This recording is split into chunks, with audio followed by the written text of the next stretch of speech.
What would change in the world if you, me, and everyone choose to feed the wolf of possibilities instead of the one of doubt, distrust, and despair?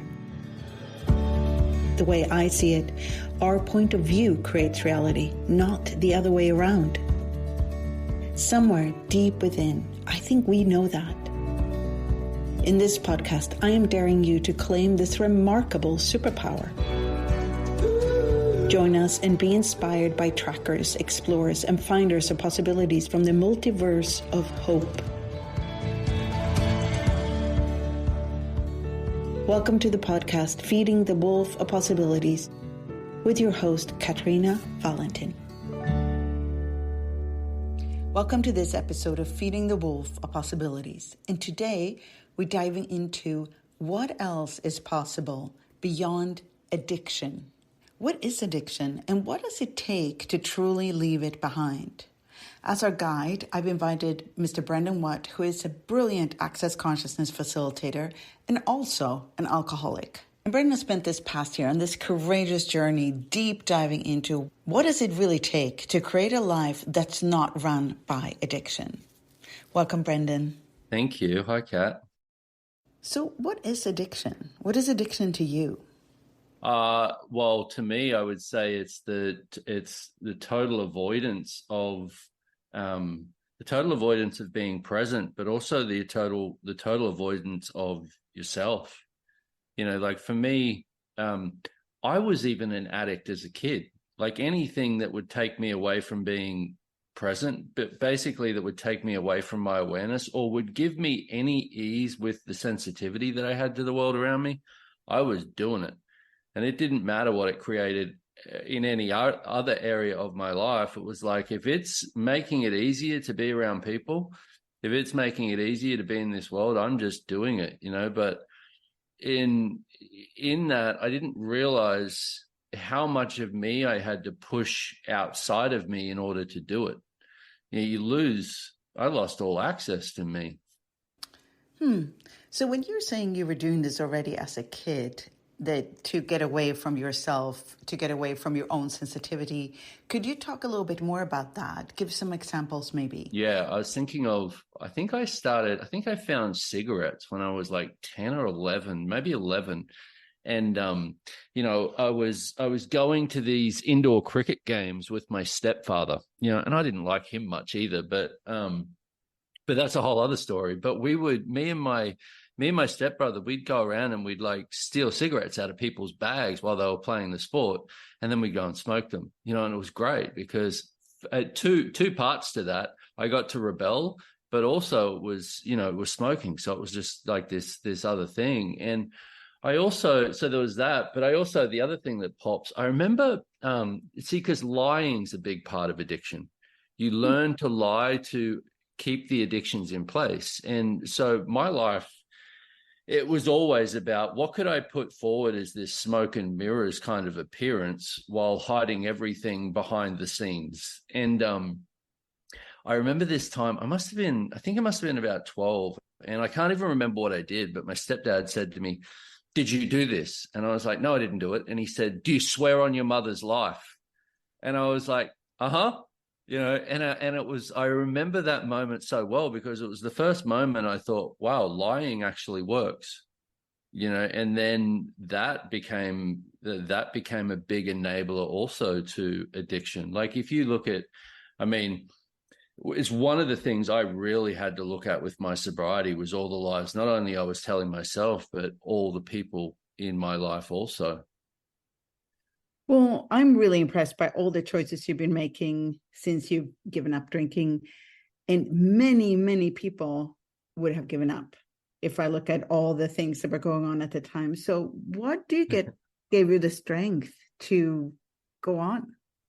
I don't know if I have an answer for that, but it was for the first few months. So this only really began, like this was beginning of April last year was when I really knuckled down with it. And in the first few months, I was still contemplating giving up, you know, and it's like, you know, I've had a lot of people say to me like, oh, you could have chosen to be really angry and you could have chosen to give up and you could have chosen to, you know, go off go off the rails. And I was like, I actually did in that first few months. But that's the part that, a lot of people don't see that. It's like, man, I contemplated not only giving up, but suicide.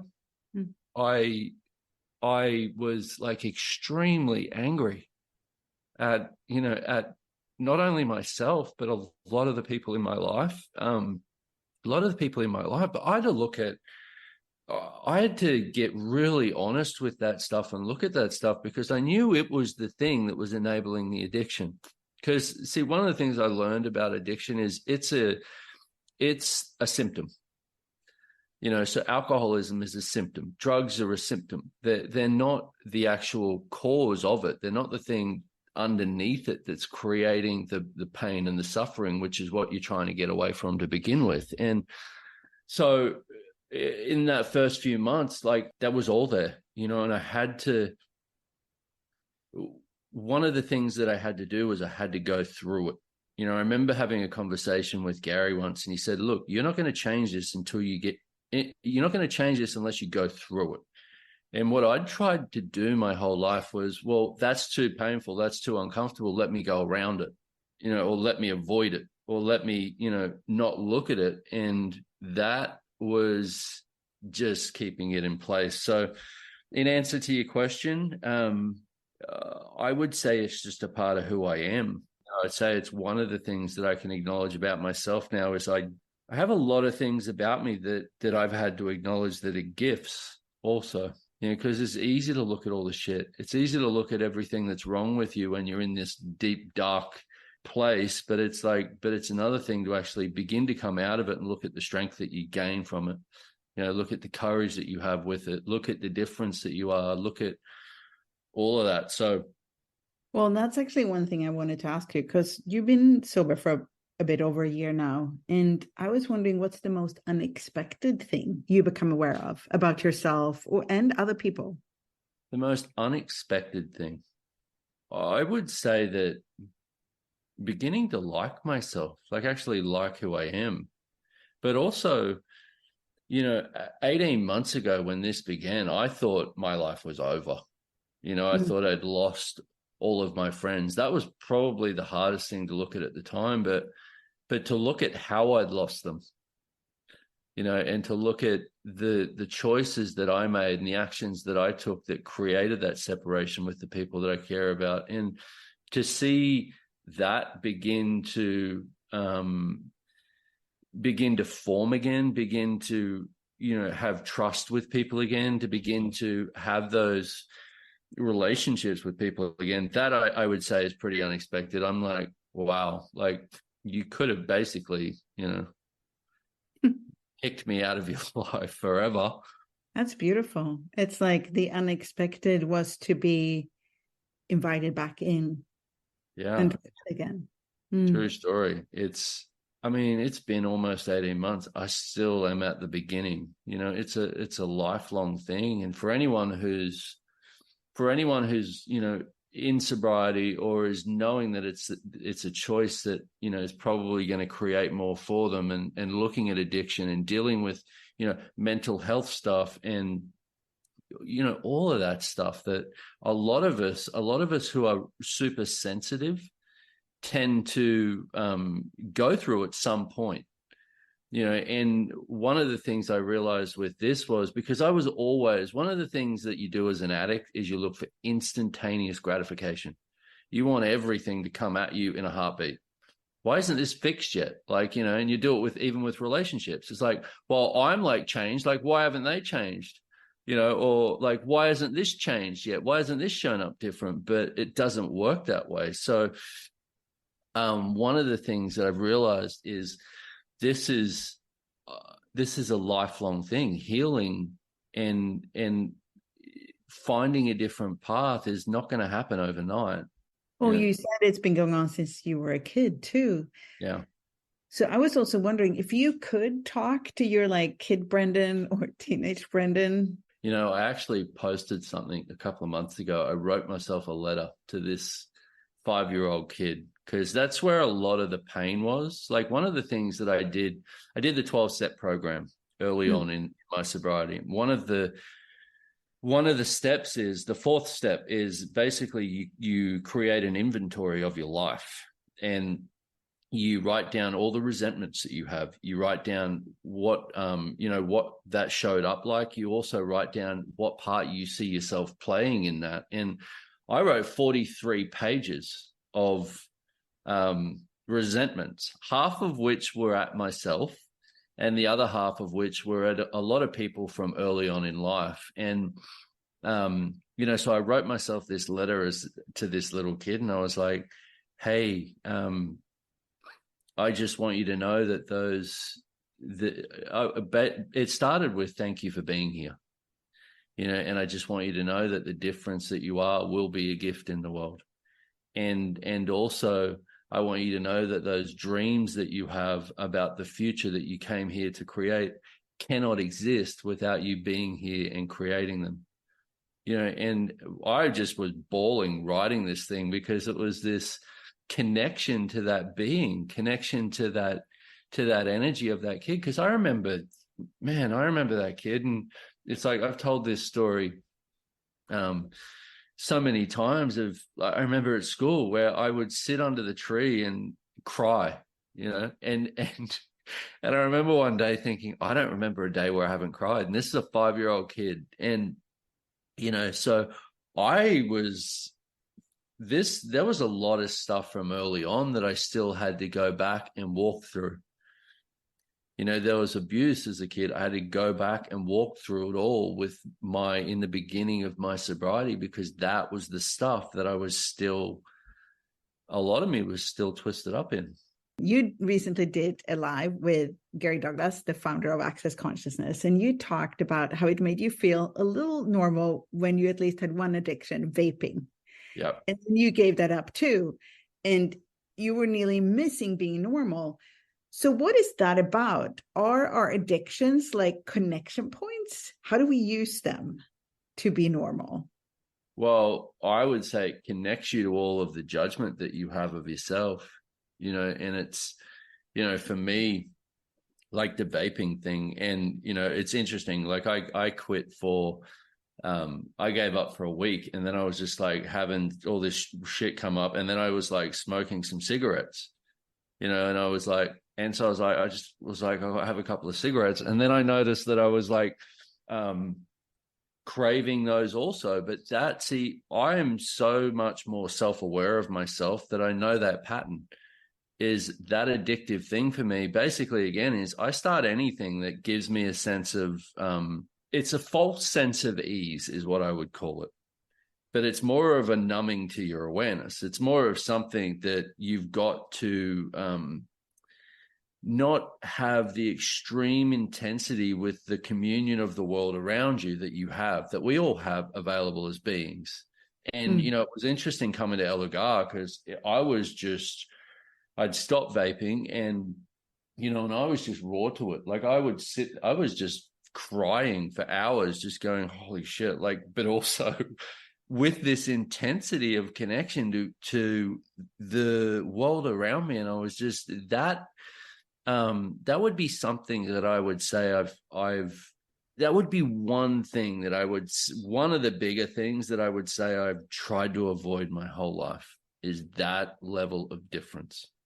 And that level of connection, maybe. Yeah. You did the 12-step program. And in addition to that, what would you say were some of the key tools of consciousness you were using this year? Well, I would say my go-to tool last year, where I just didn't know how to get out of it, was all of life comes to me with ease, joy, and glory. And I would say that thousands of times a day. And I was, one of the things they talk about in AA is kind of connected religiously to God in the way that they see it. But I just went, okay, I'm taking out your God and I'm putting in consciousness. And so it's like the second step in the 12-step program is the willingness to surrender to a power greater than you. So I went, okay, well, look, I know if I'm going to be getting out of this, I ain't going to be able to do it with my head, and I ain't going to be able to do it on my own. So my surrendering was, they talk about getting on your knees and praying, keep me sober. But see, I didn't, the keeping me sober part was easy for me. It was the anxiety and depression that came along with it, with the being sober. And so, to be honest with you, I would get on my knees and I would beg the universe, and I would and this may sound a little like significant, and stop, take it how you will, to anyone who's listening. But I was basically willing to do whatever it took to get, I was just, universe, I need some help, please. And I'm willing to do whatever it takes. I'm willing to be whatever it takes. I'm willing to step into whatever it is that I need to step into with this. And it was just 10 seconds of choice. That 10 seconds over. What up? Now what? That's over. Now what? That's over. Now what? And, I would say that was another big tool that I used too, was I got 10 seconds to live the rest of my life. Because, man, even if I thought about the next week, it would send me into a spin at that point. Could you talk a little bit more about that tool, the Ease, Joy, and Glory? Because I get a lot of people don't really get it. It sounds like something very different than it actually is. So could you explain it? Yeah. Well, the way that I, energetically, the way that I perceive it and the way that I use it too is it's an invitation for the universe. It's an invitation for the universe to know that you're willing to be in communion with something different. It's like, for me, it's all of life comes to me with ease, joy, and glory is,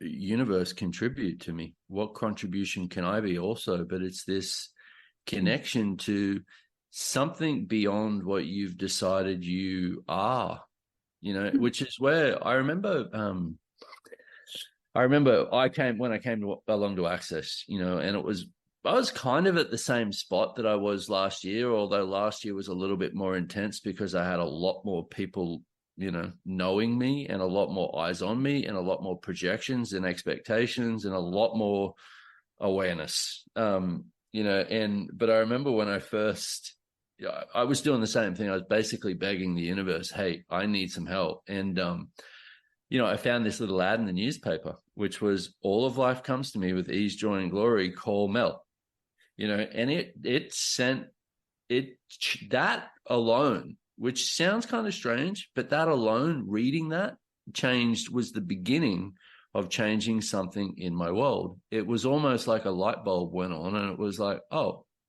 okay, call this girl. It was the first thing that I knew I had to do in a long time. So if someone is listening to this and struggles with addiction, what would you tell them? Where could they start? I would say, get, to the best of your ability, get really present with it. Like, just start there, because it's about starting somewhere. If you try and tackle the whole thing in the beginning, it seems like this. Like, I remember the first time that I had the conversation with Gary when the word alcoholic came up, and I was just like, I cannot even hear that word, and I was conversation after conversation with him, and man, even the thought of not being able to drink sent me into a panic of magnitude. Like, the idea of not having alcohol there anymore, it pretty much, and to be honest, it was kind of like, well, what's the point? How am I actually going to survive without it? How am I going to live in this world without it? How am I going to be able to cope with myself and with people without it? And so even the idea of giving up drinking was just, man, like, it was kind of a no-go thing. So it took me a bit to recognize that with keeping on going with it, my life would be destroyed. Yeah. When you look at your life today, like what you're creating as your life today, would you say that there is a gift in this for you?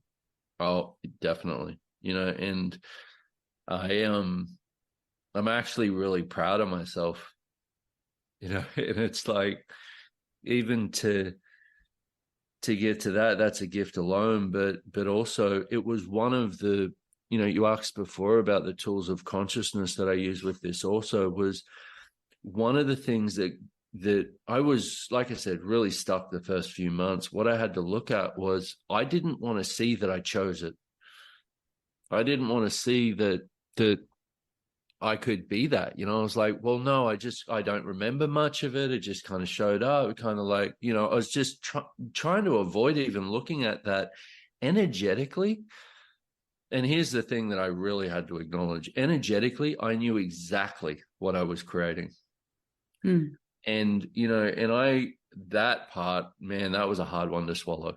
And so I had to look at that, and I went, wow, okay. And to get to allowance of myself in that took me quite a bit of time. But then I started looking at, okay, what is the gift in this that I'm not acknowledging? Mm. I wouldn't have myself to the degree that I do now without choosing it.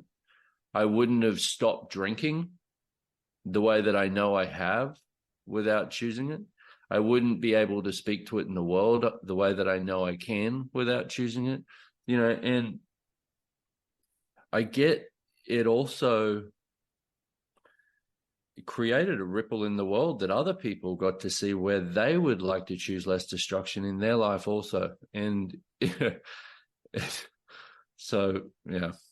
Now, looking at the future, what are you most excited about? I'm excited about being something different in the world, and being that invitation for people to know that we're not who we think we are. And for a lot of us, even as an addict, you can define yourself as that, and you can, put yourself in that box. That's one small part of you. It's like, for me, I know I'm an alcoholic, and that I will not let it define me. But it took me a bit to get there, but I'll also use it as a gift to show people that, hey, there is something else possible, and I will say the way out of addiction, this is one thing I've learned, because I learned all the ways that didn't work. I had to find the ways that did. Is the way out of addiction is creating your life, is being in integrity with yourself, is having the honesty with you about what you truly desire to create.